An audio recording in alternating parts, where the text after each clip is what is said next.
Welcome to the Grizzled Warmaster. I'm Mike. I'm Doug. And today we're going to talk a little bit about Cities of Sigmar book here.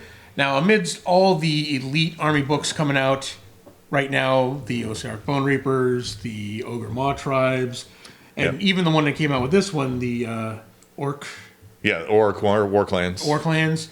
Those all seem to be kind of like elite, really powerful armies. Mm-hmm. Like, and so this kind of got left back. Like, okay, well, this one's kind of doesn't have its own endless spells. Doesn't have a scenery piece. And it's basically kind of like, all your old models. Here's rules for all your old models. Right. Yeah. Bring them back together. So it kind of gets overlooked because it's not as viewed, not as powerful as some of the other ones. However, you can put together a pretty competitive army list with this book. And this is the army that I play now. Yep. I got my Nurgle army, Nurgle demons. I have my my goblins. But right now I'm really excited because back in the day, Empire was the army that I played. Correct. Yeah. And now I'm putting together a list for this. So. And I think there are a lot of people excited about this book. Oh yeah. Because they have all of those old armies, and this is a pull in your old armies, and you can make something out of them. Right. You want actual dwarves that are not berserkers or sky pirates, or whatever.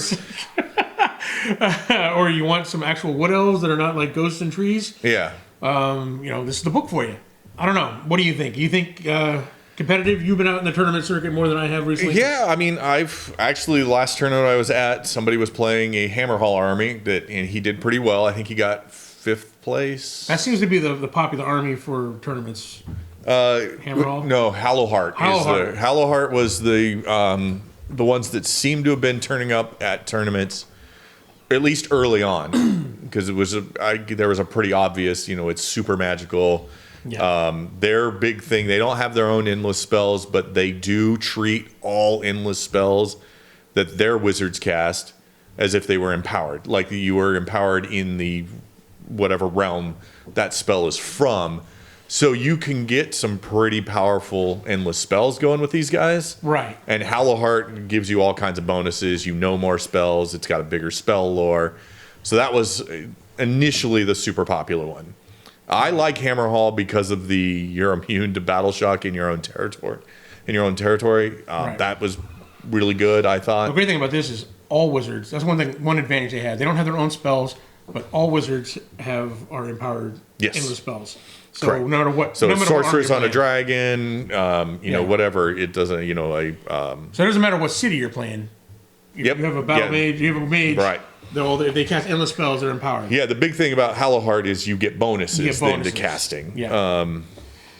But I mean, what do you think? You think this is first off, what are the drawbacks of playing Cities of Sigmar army? Well, my biggest complaint about the Cities of Sigmar is that there is nothing except for one command ability that pulls various units into a cohesive whole for your city. Yeah. So if you want to play any random city, it doesn't matter. Right. A lot of the cities are set up, like Tempest Eye is set up so that you can bring in Caradron Overlords with your guys. Now, something to note that I know a lot of people who were doing reviews initially were getting wrong is Tempest Eye allows you to bring Caradron Overlords 1 in every 4 units. It does not say you can't also bring Stormcast. Right. Stormcast can show up in any of these cities. Like any of 1 in 4 units can be that.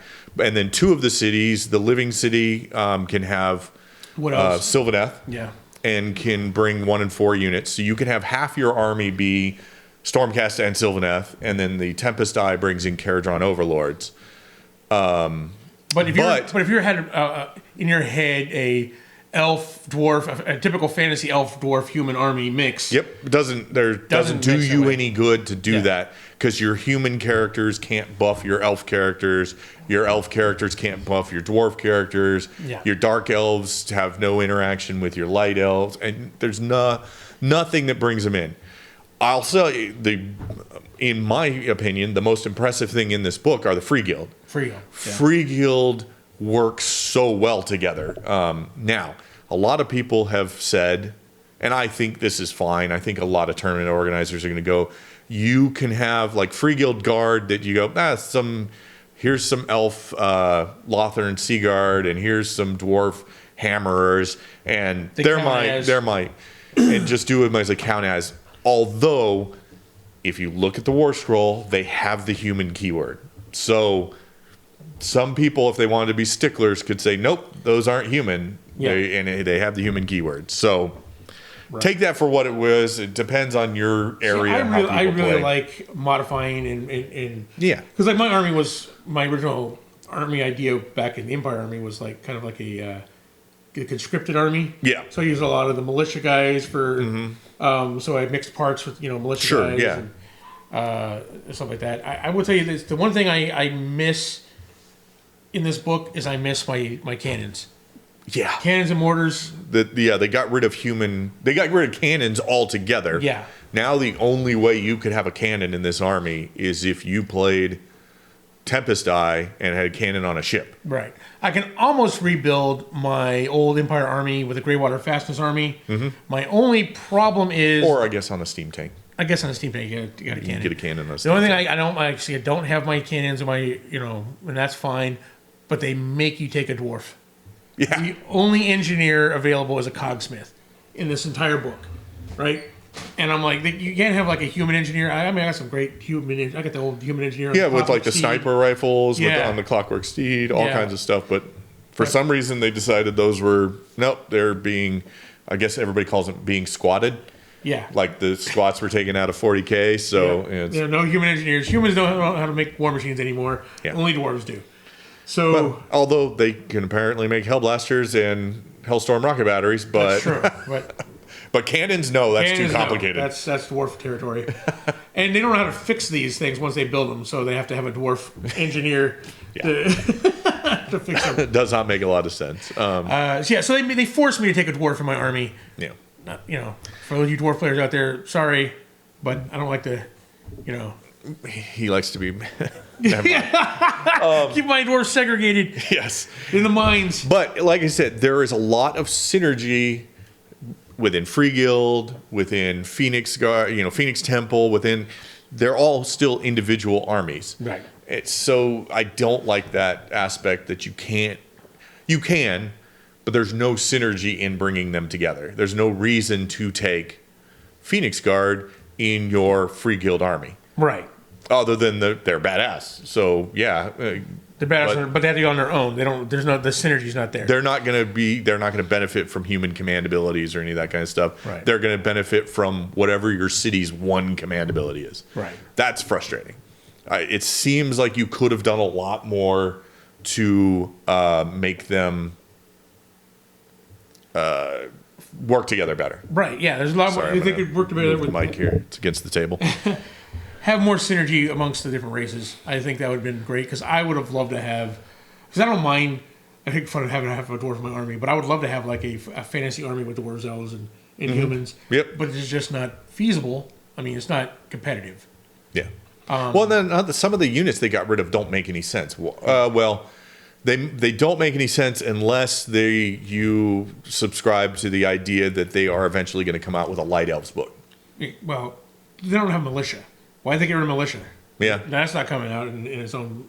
I don't think militia had its own kits, did it? You had to kind of. No, they had a militia kit. Oh, in fact, I used a militia kit to build most of my armies because that was like the best kit because they're armed with all kinds of stuff.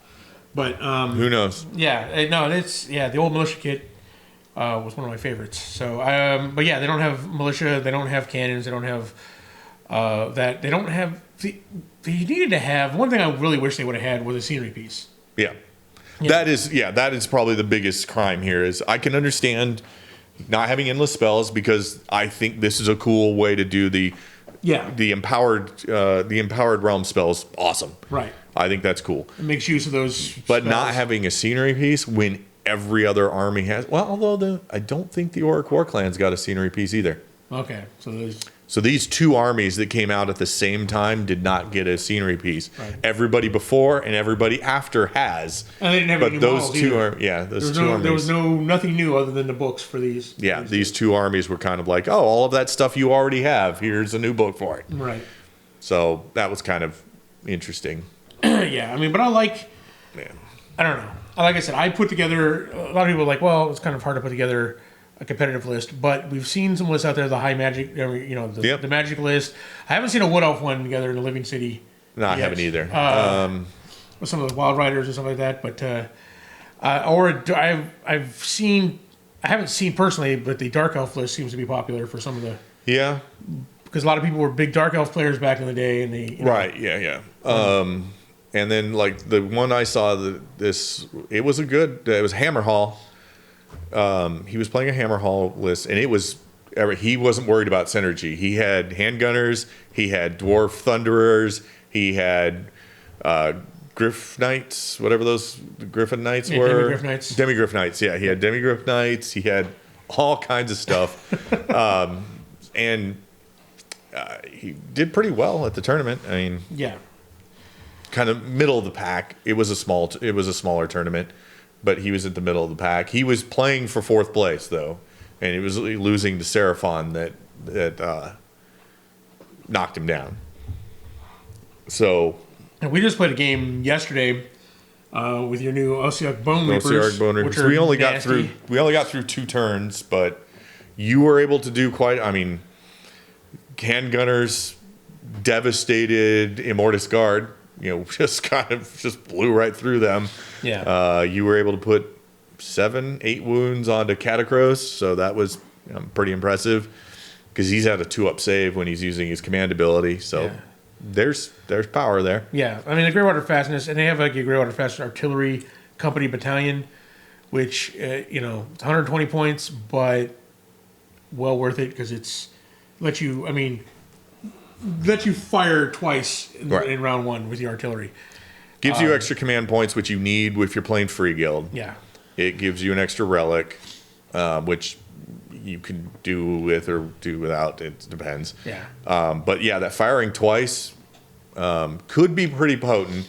It was less potent for you because you had to go second, and I killed one of his artillery pieces before I got to fire. Right. But still, it's still potentially pretty awesome there. So. Right. And I only have 4. I didn't take the 5th one because you can take a 5th artillery piece with Greywater Fastness. Yeah. But I don't have them.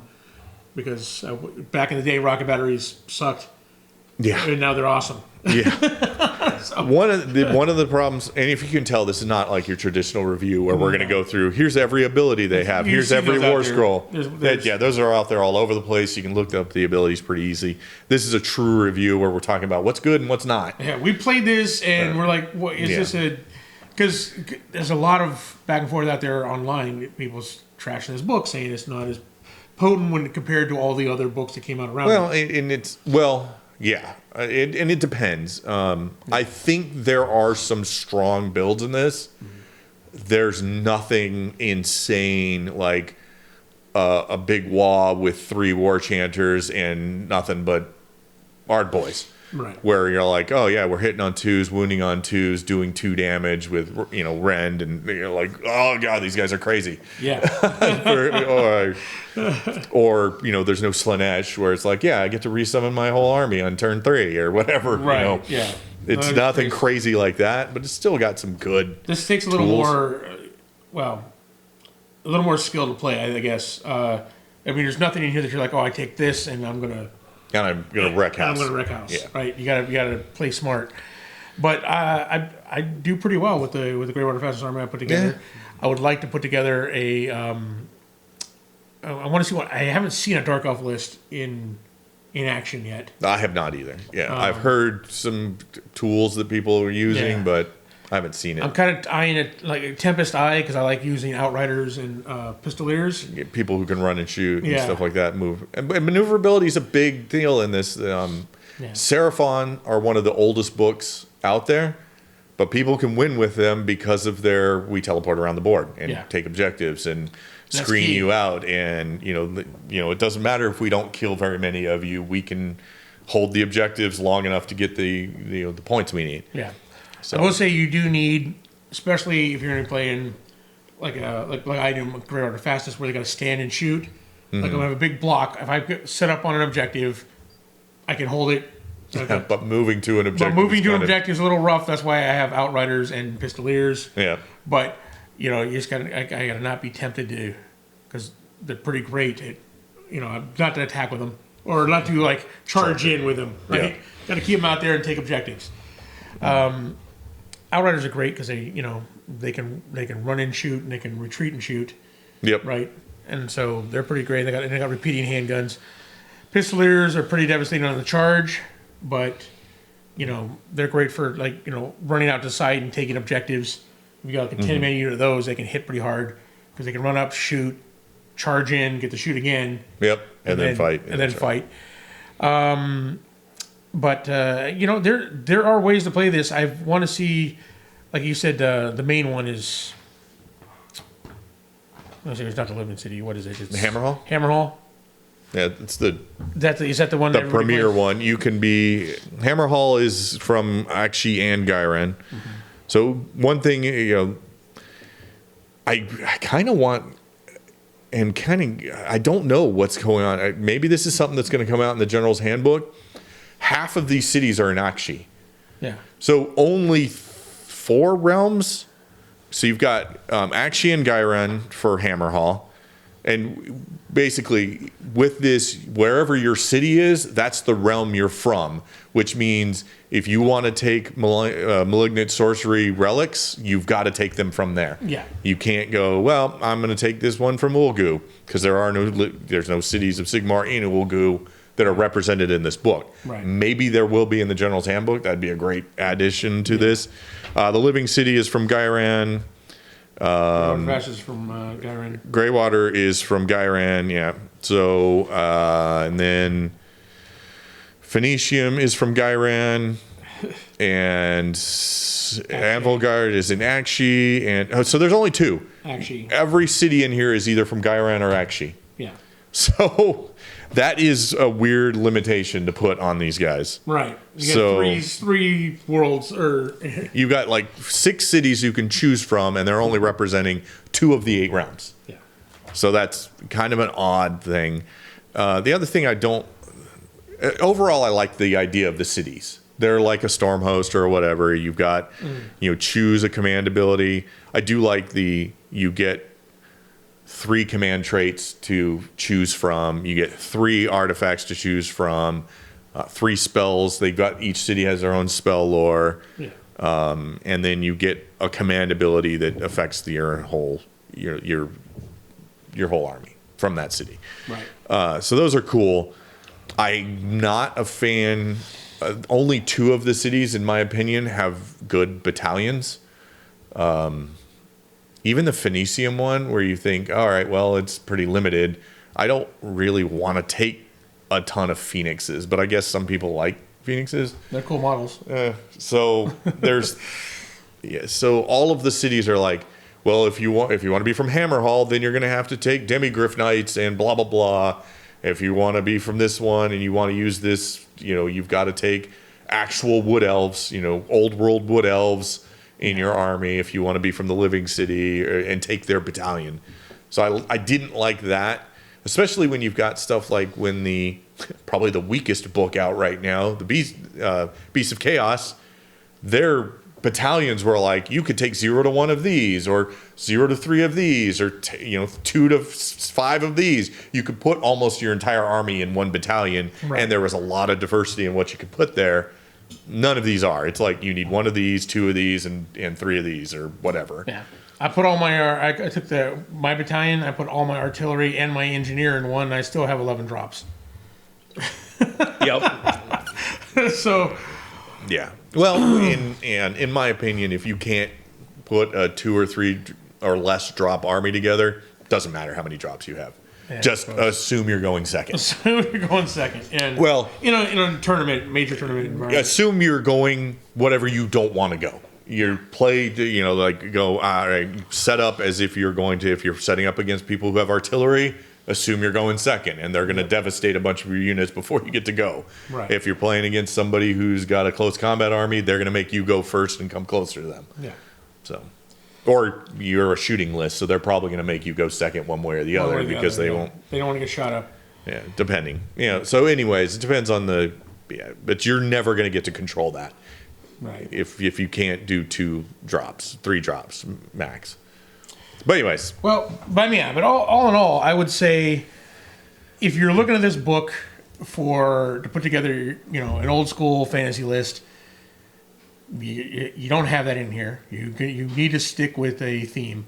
Pick a theme that's because it's synergy. You need the synergy for this book to work because there's so many more powerful books that came out. Right? Yeah. You have to. This can be a competitive book, but you have to play it smart. You have to, make sure you have the synergy in there. Have a theme for your army. Play up the strengths of whatever city you're playing. You pick your city and build an army towards that. Yeah. Don't just go like, oh, I got all this other stuff. I'm going to put this together. I mean, and a lot of casual players are just going to go, I've got these old models. I'm just going to play them. Casual that's games fine. Great. Yeah. You're just not going to be competitive. If you want to be competitive with this, you're probably going to go free guild. You're going to go all one faction. One faction. You're one keyword. Yeah. Free guild are awesome. You can be shooting on twos, hitting and wounding on twos with your gunners, with your spearmen or your guard or your great swords. If you're willing to take the charge and not move, you're going to hit on twos, wound on twos. Right. So there's a lot of strength and stuff that you can do with this, but you've got to play towards a specific style. Great swords are worth the points, folks. Just so you know. If you look at them, going, they are a lot of points, but they are pretty worth it. They're pretty good. But yeah, I mean, they're you just got to be careful what you're doing. You got to make sure you put together and play up the strengths of the city that you're doing and play towards that. And they need command points, but they get a lot of command points. They get a lot of command points. So, hey. Like most of the relics are, there to give you a command point. If you have your... There's either a command trait or a relic. Most of them are going to get you a bonus one. Give you a bonus one. Then they have... the adjutant rule. The adjutant rule, which, 4+, gets you an extra command point around. And you're going to need them, because these guys don't have the best bravery. Although, and they have Free Guild do. Abilities. Free Guild have good bravery. Pretty good, yeah. Because they have a bunch of bounce back and forth. If they're within range of the general, they get a bonus. If they're, they've got a banner that gives them a bonus. So then you get like this stubborn, like great swords and. Yeah, you can have freaking Free Guild who are braver than Stormcast. Yeah. So. Yeah, they're free. Okay, let's put it this way. Free Guild were the winners. Are the main... They won in this book. Yeah. If you want the most competitive list, you're going to want a Free Guild list. I mean, the Phoenix Guard are amazing. They've always been. They always been, yeah. And they're still amazing. Still pretty awesome. You think, what are those, the dwarves, the Hearthguard Berserkers are awesome? Yeah. Yeah, they're copycats of the Phoenix Guard. And if you're playing Free Guild, take a Free Guild general. Even if he's not your actual general of the army, his command ability... that's the +1 to hit and wound. Stand your ground. If you're 3 units. 3 units you get to pick, yeah. 3 units that can just, as long as they don't move, they're +1 to hit and wound. Yeah. They're amazing. That is an amazing ability. 1 command point, 3 units get +1 to hit and wound. Yep. Worth it. Take that guy. Even if he's not your general. So. 20 handgunners shooting on, like I said, hitting and wounding on 2s. Yeah, it's pretty nasty. Yeah. So there you have it. This book here, like I said, you've seen other reviews of this one. Like I said, we didn't go a page by page review of the book. You've seen those before. Yeah. This is our, we've played this in practice. We've seen what we can do with it, and this was kind of like a counter to all the ones saying that it's not a competitive book. It can be a competitive book.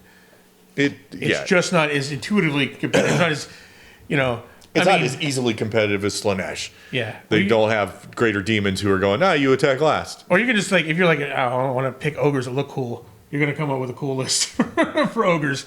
They're going to be nasty. Yeah.